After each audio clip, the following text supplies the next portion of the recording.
rail simulation featuring authentic routes and trains from around the world. This is the training center.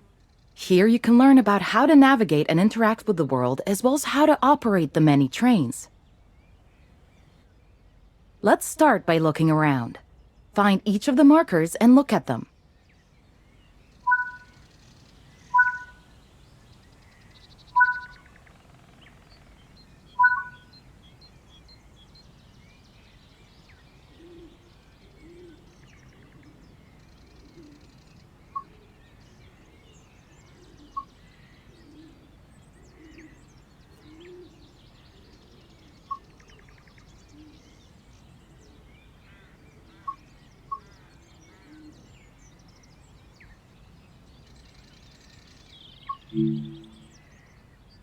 Your current objective is shown at the top left of the screen.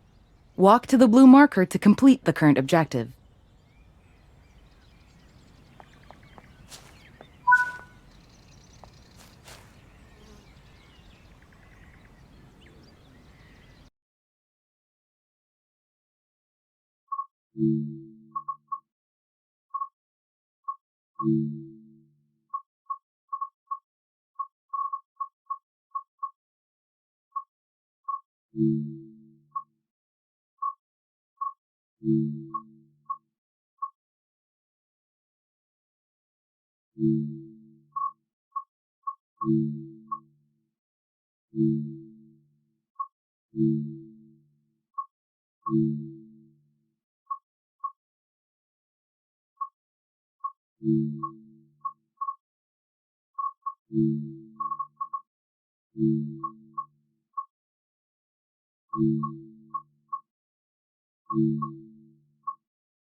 You've been awarded some action points. These are displayed in the top right corner of the screen and count towards your overall experience level for the game. This is one of the many types of route tasks to be discovered. Keep an eye out for many more types and styles of route tasks, which can involve placing, collecting, or fixing a variety of things. Head into the main building, and you'll continue your induction there.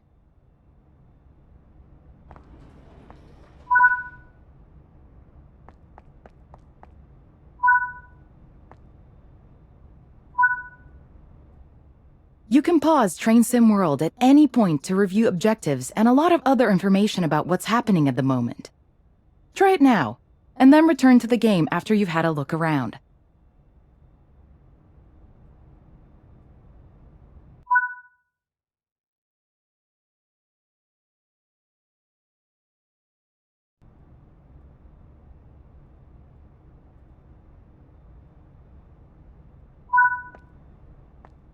Now that we've covered some of the basics of moving around and interacting with the environment, let's take a walk through the building and find the trains.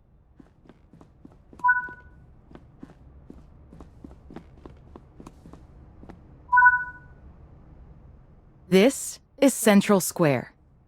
From here you can explore the main training center depot and surrounding yards.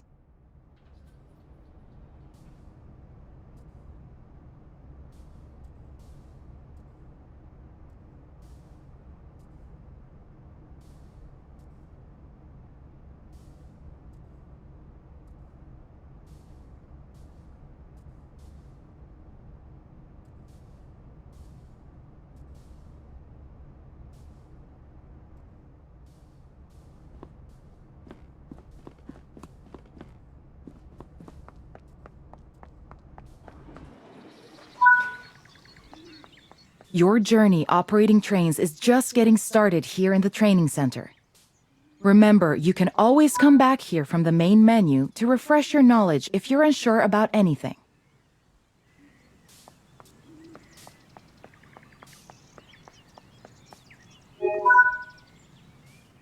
Continue to learn in other training modules here in the training center, and then you'll be ready to take on more challenges in other environments.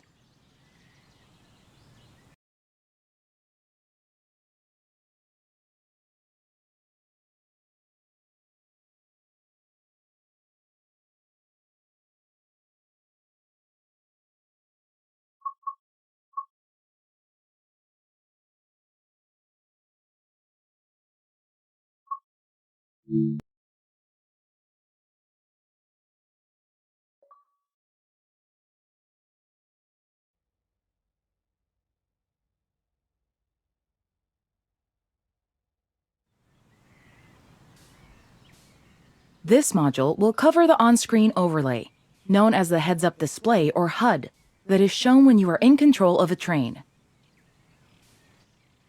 Climb up the ladder into the locomotive and then sit in the seat.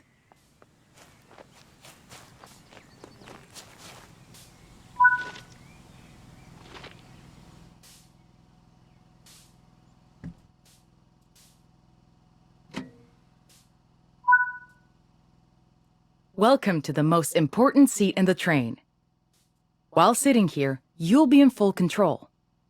Before you think about moving the train, though, let's look at the HUD overlay that's appeared on the bottom right. The heads-up display is a guide to what your train is doing. The main part of the HUD is the speed display. A white bar will appear around the outside to show your current speed, and the red mark indicates your maximum permitted speed.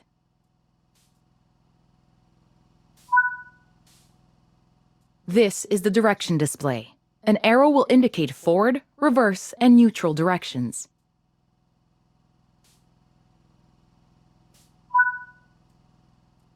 This is the power display. A number will indicate what position the power or throttle control is in.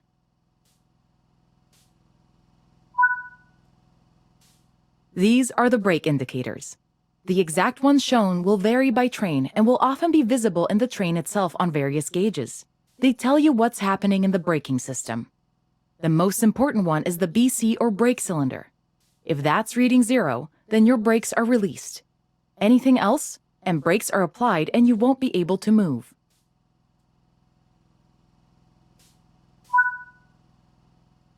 Every train can have small variations in the HUD unique to the way it works, but they will mostly look the same. As you learn to control new trains, study the HUD and learn how it helps you operate it. If you want to see this again, you can rerun this training module at any time.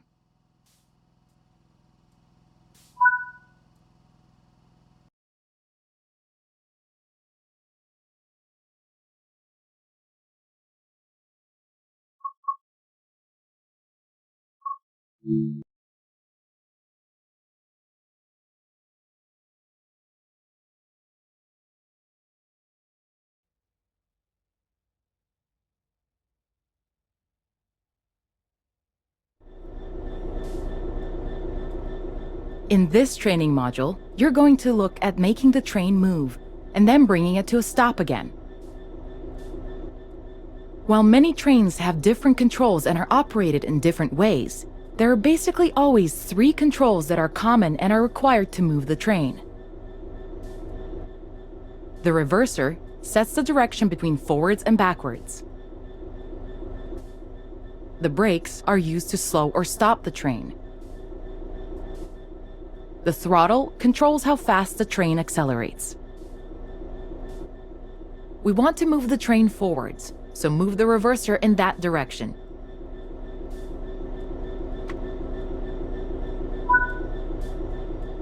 Keep the brake control and release until you can see the brake pipe control needles are reading 5 bar, pointing upwards.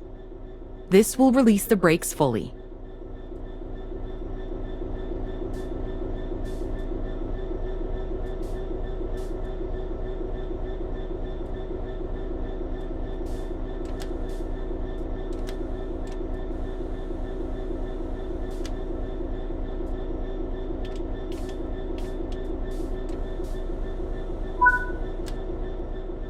Watch the brake cylinder, or BC gauge, to see it gradually reduce to zero, which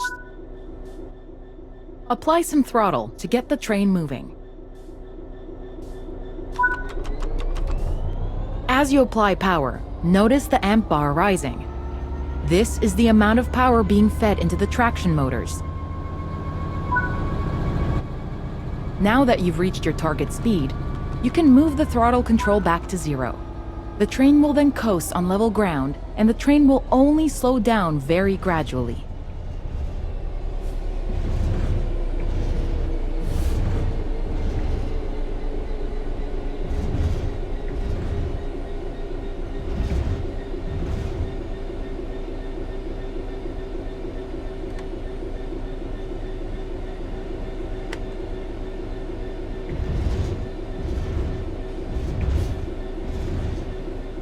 While the specifics of operating brakes vary from train to train, the basic process of stopping is fundamentally the same.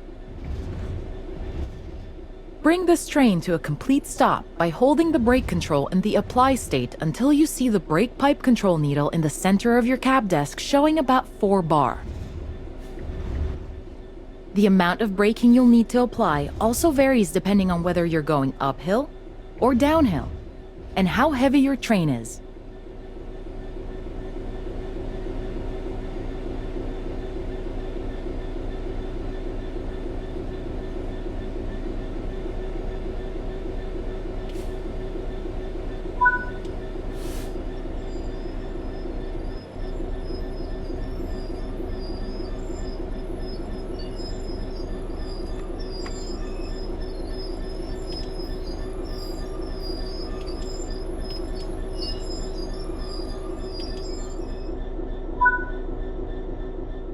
Stopping a train is one of the biggest challenges of controlling them, particularly stopping them in the right place. That concludes this module. Restart the module to learn the steps again, or move on to the next module.